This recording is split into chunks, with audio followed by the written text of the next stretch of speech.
로마서 강의 4강 종교심도 우상이 될 수 있다라는 주제를 가지고 말씀을 드립니다. 관련 본문 말씀은 로마서 2장 17절로 29절 말씀입니다. 반드시 이 구절은 읽었어야 되며 읽지 않았으면 내 강의 들으면서 읽으면서 들으시기 바랍니다. 진심으로 여러분에게 충고드립니다. 신학생들은 신약성경에서 특히 로마서만큼은 여러분을 변화시키고 여러분의 소명과 사명 내지는 선교사역에 큰 도움이 되는 것이 로마서입니다.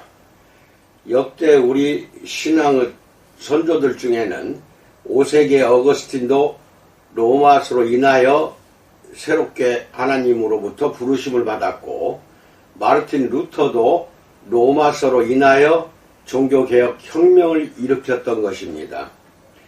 마찬가지로 오늘날 조지신학부터 여러가지 신학 부분들은 로마서가 토대가 되어서 만들어진 것이기 때문에 로마서만큼은 반드시 진지하게 듣고 여러분 것으로 소화해내야 됩니다.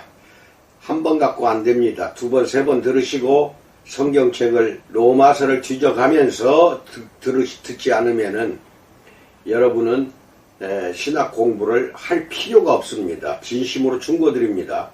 로마서는 그만큼 여러분이나 나나 신학하는 모든 사람들에게, 또 목회하는 사람, 선교 나가는 사람 전체에게 가장 중요한 책 중에 책입니다. 반드시 들으세요. 첫 번째, 할례는 마음의 할지니에 대해서 알아봅니다. 우리는 로마서 2장 17절에서 바울이 누구를 향해 말하고 있는지 보게 됩니다. 이들은 성경을 믿은 종교적인 유대인들로서 로마서 1장 끝부분에 나오는 죄목들을 읽고 나는 그들과 같지 않다라고 생각하는 사람들입니다. 따라서 17절의 유대인이라 불리는 영어로 if, 만약 이런 뜻입니다. 선동적인 표현입니다. 신실한 유대인이 이 구절을 읽는다고 상상해 보십시오. 유대인이라면 바울 당신이 어떻게 그리 말할 수 있어? 나는 유대인이요? 라고 말할 것입니다. 유대인 대신 그리스도인을 넣어 읽어보면 이 구절이 좀 더 설득력 있게 느껴질 것입니다. 그리스도인이라면 바울 당신이 어떻게 그리 말할 수 있어? 나는 그리스도인이요? 어떻게 들립니까? 바울은 그리스도인이라 고백하는 교인들에게로 시선을 돌리고 있습니다. 괜찮다고 착각하지 마시오. 당신이 정말 그리스도인이라면 이 말을 명심하시기 바랍니다. 두 번째, 유대인이라 자랑하는 이에게에 대해서 알아봅니다. 2장의 나머지 부분에서 바울은 자신이 말하고 있는 사람들이 도덕적으로 문제가 없고, 즉 율법을 진지하게 받아들이고 17절로 24절 종교적으로도 할례를 받아서 25절로 29절 열심히 있다고 묘사하고 있습니다. 대개 사람들은 두 부류로 나뉘는데, 어떤 사람들은 종교적으로 열심히지만 도덕적으로 민감하지 않고, 다른 사람들은 도덕적으로 예민하지만 종교적인 열성은 덜합니다. 하지만 유대인들은 이 두 가지에서 모두 완벽했던 것입니다. 유대인들은 종교적으로도 도덕적으로도 남다른 열정을 가지고 있었습니다. 하지만 그렇다고 그들이 의로워진 것은 아니라는 것입니다. 먼저 바울은 유대인들의 삶에서 드러나는 도덕적 선함과 관련해서 그들이 자랑스러워하는 6가지를 열거하고 있습니다. 1. 유대인이라 불리는 17절. 그들은 자신들의 민족성을 자랑스러워했고 유대인이라는 것이 기뻤다. 2. 그대는 율법을 의지하며 17절. 하나님이 시내산에서 그들의 조상인 모세에게 율법을 주셨고 자신들이 그것을 안다는 사실에 자부심을 가지고 있었다. 출애굽기 34장 28절 보세요. 3. 하나님을 자랑하며 17절. 하나님은 이스라엘을 선택해서 당신의 백성이 되게 하셨다. 출애굽기 19장 4절로 6절 보세요. 4. 하나님의 뜻을 알고 지극히 선한 것을 분간하며 18절 그들은 윤리적으로 올바른 결정을 내릴 수 있었고 다른 사람들의 잘못된 선택을 분별할 줄도 알았다. 율법의 세부 사항과 규례들을 지키는 것으로 특히 다른 사람들과 비교해서 자신들이 하나님을 기쁘게 해드린다고 느꼈다. 5. 율법의 교훈을 받아 18절 그들은 율법을 소유했을 뿐 아니라 율법에 정통했다. 율법을 인용할 줄 알았고 상호 참조할 수 있었고 그 세부 사항까지 자세히 알고 있었다. 6. 맹인의 길을 인도하는 자요 19절 유대인들은 우상숭배에 빠진 사람들이 볼 수 없는 것을 자신들은 볼 수 있다는 것을 알았다. 그래서 율법에 관한 지식을 전파하였다. 이상 6가지입니다. 바울은 여기서 유대인들이 율법을 소유하고 알고 내면화시키고 하나님의 명령대로 도덕적인 결정을 내리고 다른 사람들에게 유대교를 전파하려고 하는 것에는 하등 잘못이 없다고 말합니다. 문제는 내가 의지하고 내가 자랑하며 17절입니다. 곧 유대인이라서가 아니고 율법을 소유했다고 해서도 아니며 하물며 율법을 지켜서는 물론 아니고 자신들의 민족과 도덕성에 대한 태도 때문에 그들을 책망하고 있습니다. 유대인들은 율법에 의지해 선한 것을 규정하고 구원의 체계를 만들어버립니다. 물론 율법의 내용은 타당합니다. 하지만 율법이 영생에 이르는 방편이 되면 결국은 죽음밖에 없습니다. 도덕성과 도덕주의라는 말 사이에는 큰 차이가 없지만 선한 것을 행하는 것, 즉 도덕성과 그것을 자신의 신, 즉 도덕주의로 삼는 것 사이에는 엄청난 간극이 존재합니다. 도덕성과 도덕주의 사이의 간극을 말합니다. 도덕주의는 너무나 보편적이어서 항상 우리 곁에 있어 왔습니다. 오늘날 전 세계에서 가장 거대한 종교이기도 합니다. 도덕주의가 그렇다는 것입니다. 그것은 자신을 다른 사람들과 늘 비교하며 자신이 다른 사람들보다 낫다는 것을 알아차리면 이렇게 결론을 내리는 사람들의 종교가 도덕주의입니다. 하나님이 계시다면 반드시 나를 용납해 주실 거야. 나는 꽤 괜찮은 사람이니까 이런 종교입니다. 그렇다면 우리는 자신이 의롭다는 근거로서 이런 기독교 도덕주의로 빠지지는 않았는지 어떻게 알 수 있을까요? 만약 우리가 자신의 행위나 신앙 고백 혹은 정체성을 자랑한다면 우리는 기능적으로는 도덕주의자로서 살고 있는 것입니다. 유대인 대신 그리스도인을 넣어보면 우리 자신을 더 잘 돌아보게 됩니다. 당신은 회심한 그리스도인이라고 자처한다. 헌신을 서약한 그날 밤에는 회중들 앞에서 진정으로 부르짖으며 기도했다. 하나님을 강하게 느꼈다고 기억하는 것을 보면 그날 밤 회심한 것이 분명하다. 그날 이후로 성경구절 수십 개를 외웠고 신앙에 관련된 수많은 질문들에 대답할 수 있게 되었다. 당신이 인도하는 성경 공부를 통해 사람들을 그리스도께 이끌었다.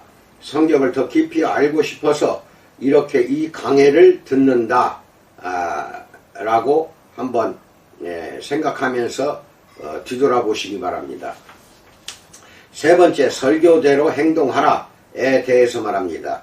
앞에서 바울은 독자들에게 직구 2개를 던졌습니다. 이제는 변화구입니다. 21절에서 다른 사람을 가르치는 네가 내 자신은 가르치지 아니하느냐 라고 부르짖습니다. 20세기 영국의 위대한 설교가 D.M. 로이드 존스는 신앙을 고백하는 그리스도인들에게 이 구절이 어떻게 적용되는지를 보여주고 있습니다. 그는 이렇게 말합니다. 매일 성경을 읽으면서 성경이 말하는 진리를 자기 자신에게 적용하는가요? 왜 성경을 읽는가? 단지 성경을 얼마나 잘 아는지 자랑하고 남들과 논쟁하기 위해서 성경을 배우는가? 아니면 성경이 말하는 진리를 당신 자신에게 적용하려고 보는가? 성경을 읽으면서 스스로에게 이렇게 말하라. 성경이 말하고 있는 대상은 바로 나다. 성경은 나에게 무엇을 말하고 있는가? 성경을 통해 자기 자신을 면밀히 살펴보지 않는다면 당신은 위험해질 수 있다. 당신 스스로에게 적용하지 않는다면 성경을 많이 알면 알수록 더 해로울 것이다 라고 말하고 있습니다. 당신이 기독교적인 생활에 더 깊이 들어가고 교회 생활에 더 많이 관여하게 될수록 로이드 존스의 말을 주의 깊게 들어야 합니다. 당신은 다른 사람에게 설교하기 전에 스스로에게 설교하고 있는가요? 다른 사람에게 행동으로 옮기라고 요구하는 것을 당신 자신은 행동으로 옮기고 있는가요? 네 번째, 종교도 우상숭배가 될 수 있다에 대해서 알아봅니다. 바울은 자신만만한 도덕적인 유대인이 자신이 가르친 것을 행동으로 옮기지 않는 세 가지 증거를 보여주고 있습니다. 21절은 그들은 도둑질하고 22절은 간음하고 우상을 미워하면서도 성전의 물건을 훔친다라고 말합니다. 도덕주의가 실패하는 이유는 우리의 행동이 늘 모순되기 때문입니다. 법을 알지만 아무도 그것을 지키지 않습니다. 두 가지 방식에서 그렇습니다. 첫째, 종종 거리낌 없이 위선을 행합니다. 그것은 즉 불륜을 벌리는 목사나 직장에서 사기를 치는 장로와 같이 두드러질 수도 있고, 점심시간을 지키지 않거나 납세 신고 용지에 어떤 항목을 누락시키는 것처럼 일상적일 수도 있습니다. 둘째, 우리 마음과 동기에는 거듭되는 죄가 있습니다. 바울이 세 번째 고발에서 말하려는 것입니다. 22절에서 우상을 가증히 여기는 네가 신전 물건을 도둑질하느냐? 라고 말합니다. 어떤 유대인은 우상을 섬기지는 않지만 신전에서 물건을 가져와 다른 사람에게 팔기도 합니다. 성인 잡지에 기사를 쓰면서 자기 자녀는 보지 않기를 원하는 것과 흡사한 상황입니다. 하지만 스스로 신앙을 고백하는 종교적이고 율법적인 유대인이 실제 이와 같은 행동을 했다는 증거는 없습니다. 따라서 보다 그럴듯한 설명은 신전 물건을 도둑질하고가 비유적으로 쓰였다는 것입니다. 예수님이 그랬듯이 마태복음 5장 21절로 48절에서 바울도 십계명에 대한 본질적인 접근을 합니다. 예수님은 간음을 순전히 겉으로 드러나는 것, 곧 나는 오늘 배우자 말고 다 누구와도 성적 관계를 가지지 않았다. 따라서 나는 7계명을 지켰다가 아니라 내면의 동기까지 포함하는 것으로 확장해서 예수님은 규정하셨던 것입니다. 음욕을 품고 여자를 보는 자마다 마음에 이미 간음하였느니라 라고 말씀합니다. 바울도 같은 원리 위에 서 있습니다. 참된 종교란 몸으로 하는 행위만큼이나 아니 그 이상으로 마음의 동기에 관한 것이 참된 종교입니다. 바울은 이렇게 말합니다. 우상숭배는 몸으로만 하는 것이 아니다. 당신은 조각상에 절하는 것은 거부할지 몰라도 실제로는 그 조각상 안에 숨어있는 같은 우상을 섬긴다. 만약 당신이 권력, 안락, 명예, 소유물, 쾌락, 지배욕과 같은 것들을 살아가는 데 없어서는 안 되는 중요한 것으로 삼는다면 조각상에 절하는 사람들과 마찬가지로 우상숭배를 하고 있는 것이다. 만약 당신이 종교를 당신의 구원자로 삼는다면 같은 명령을 어기는 것이다. 왜냐하면 이교도의 신전에 있는 조각상을 가져다가 이름만 도덕성이라고 바꿔서 그것을 숭배하기 때문이다 라고 말하고 있는 것입니다. 요컨대 출세, 섹스, 명성 따위의 마음속 우상을 가리기 위해 얼마든지 종교성을 이용할 수 있고 종교성 자체를 우상으로 삼을 수도 있다는 것입니다. 다섯 번째, 속빈 믿음을 전달하다에 대해서 알아봅니다. 그렇다면 우리의 믿음이 공허하고 죽었고 하나님의 심판 아래 있는 것이 아니라고 어떻게 말할 수 있을까요? 이 말씀은 불편한 자기 진단으로 우리를 몰아붙입니다. 바울은 우리에게 두 가지 지표를 제시합니다. 첫째, 로마서 2장 21절, 하나님의 말씀을 이론으로만 받아들이는 입장이 있습니다. 도덕주의자들이나 메마른 정통주의 그리스도인은 진리에 대한 개념은 사랑하지만 그것으로 자기 자신이 새로워지지는 않습니다. 그들은 설교나 성경 본문을 이용해서 다른 사람의 잘못을 잘 깨닫게 하지만 정작 자신의 잘못을 깨닫는 일은 드뭅니다.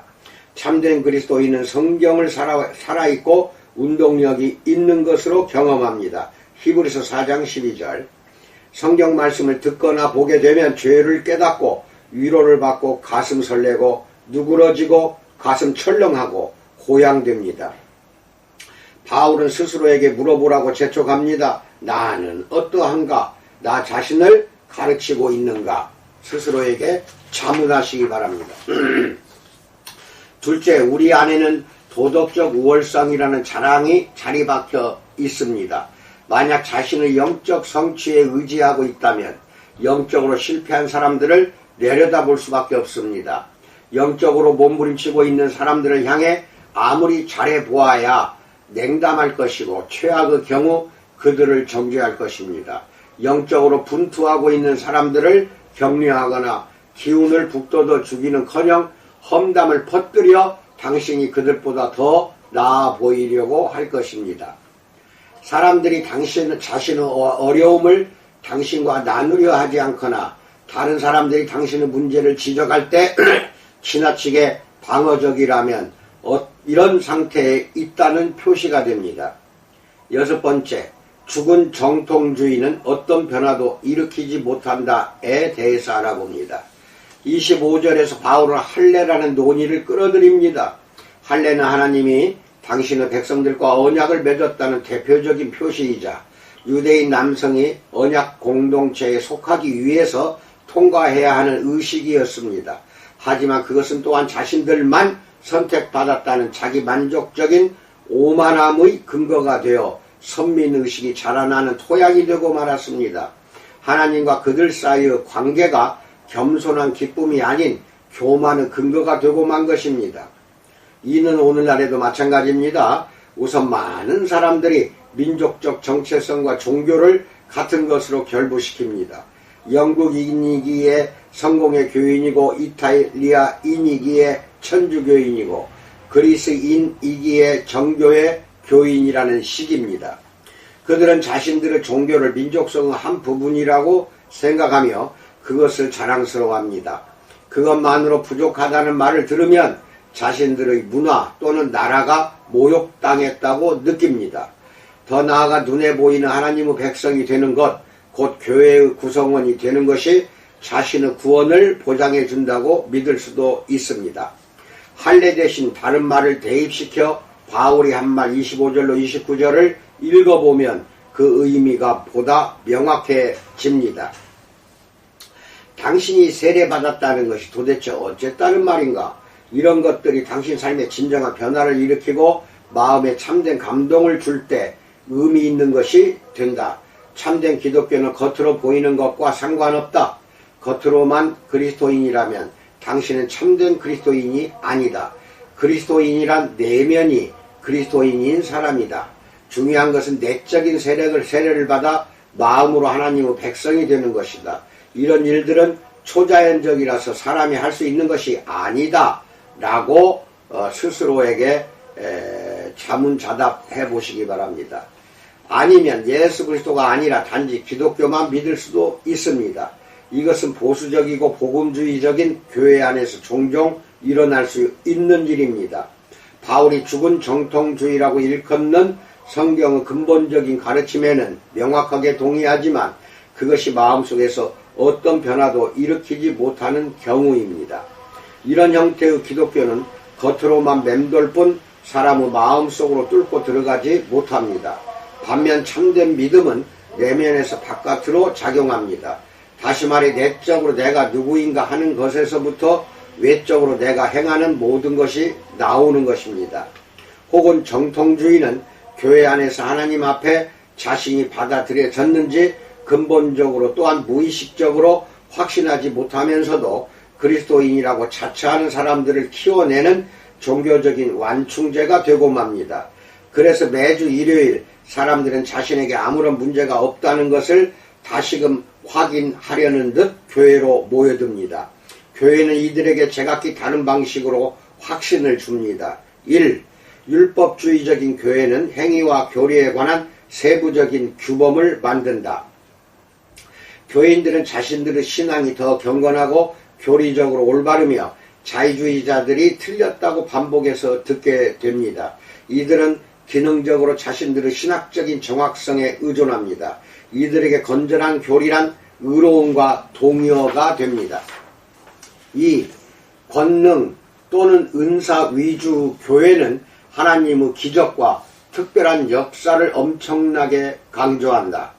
교인들은 강력하고 감정적인 경험을 반복해서 해야 하며 놀라운 경험을 맛보아야 한다. 이들은 자신들의 감정과 기도에 대한 극적인 응답에 의존한다. 이들에게 엄청난 감정의 변화는 의로움과 같은 것이다. 3. 성직자 중심의 교회는 의식과 전통을 특히 중요하게 여긴다. 죄의식에 눌린 사람들은 음악과 건축의 아름다움, 의식의 장엄함과 신비로움에 마비됩니다. 이들에게 예배의식의 엄수는 의로움과 같은 말이 됩니다. 물론 신학적인 정확성, 도덕적인 성실함, 믿음 가운데 하는 기도, 복음의 진리가 주는 진한 감동과 아름다운 예배는 모두 좋은 것입니다. 하지만 이런 요소들은 너무나 쉽게 그리고 너무나 어림없이 죽은 행위들의 형태로 이용되어서 그리스도 안에 드러난 의와 우리가 받은 의를 대신하고 맙니다. 리처드 러브레이스는 다음과 같이 말합니다. 교회에 다니고 있는 많은 사람들이 충분히 성화되지, 즉 그리스도인으로서의 성숙과 안정감 되지 않는 것은 우리가 하나님께 받아들여지는 근거인 의롭다함을 받는 것과 관련해서 그들이 너무 많이 옆길로 샜기 때문이다 라고 말합니다. 이 원칙이 가진 중요성을 아무리 강조해도 지나치지 않습니다. 우리는 다시금 자신을 살펴보아야 할 것입니다. 하나님의 말씀에 대한 신학 이론 위주의 접근과 죽은 정통주의 특징인 즉 무의식적이고 도덕적인 우월감에는 내적인 생명력이 전혀 없다는 것입니다.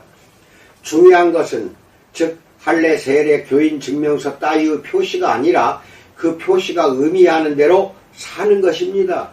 25절로 27절에서 바울은 세례는 받았지만 믿지 않는 사람이 되기보다 세례를 받지 않았더라도 믿는 사람이 되는 것이 더 낫다고 말합니다. 물론 둘 다 가능합니다. 중요한 것은 29절에서 표면적 유대인, 표면적 육신의 할례가 아니라 28절에서 성령에 의한 마음 할례 29절을 받는 것입니다. 이것은 생생한 그림입니다. 할례 받은 마음이란 영적으로 감화를 받아 부드러워진 마음입니다. 어쩔 수 없이 의무적으로 하는 것이 아니라 하나님의 임재와 선하심을 느끼기 때문에 그분에 대한 사랑으로 생명력 있는 기도 생활을 하는 것입니다. 그렇다고 그리스도인이 항상 엄청난 경건의 시간을 가진다는 것은 아닙니다. 이것은 도덕주의자들에게서 찾을 수 없는 것입니다. 그들도 전례나 공동예배, 설교에 사로잡혀서 감동을 느낄 수 있겠지만 하나님이 자신들을 사랑하는지 근본적으로는 확신하지 못합니다. 따라서 이들은 주일 오후부터 돌아오는 주일 오전까지 생기가 없고 공허하며 불안하게 삽니다. 7번째, 그리스도인들은 이미 할례 받았다에 대해서 알아봅니다. 우리 중 그 누구도 마지막 심판의 날 자신이 도덕적이었고 신학적으로 정통이었고 경건한 예배를 드렸지만 결국 영적으로 죽은 신자였다는 사실을 깨닫는 일이 없었으면 좋겠습니다. 우리에게 있어야 할 할례라는 변화는 29절에서 마음에 할진이 율법 조문에 있지 아니한 것입니다. 또한 영에 있고 사람에 의한 것이 아닙니다. 겉으로 할 수 있는 것이 아니며 스스로 할 수도 없습니다. 그렇다면 희망은 어디에 있을까요? 그것은 할례가 의미하는 바에 있습니다. 왜 할례여야 했는가 하고 물을 수 있습니다. 하나님이 아브라함에게 당신과의 인격적이고 친밀한 내적인 관계에 대한 표시를 주셨을 때 왜 하필 너는 할례를 받을 것이다 라고 말했을까요? 창세기 17장 9절로 14절 보세요. 할례가 상징하는 바가 무엇일까요? 그것은 언약을 깨트리는 것에 대한 처벌을 보여주는 표시였습니다.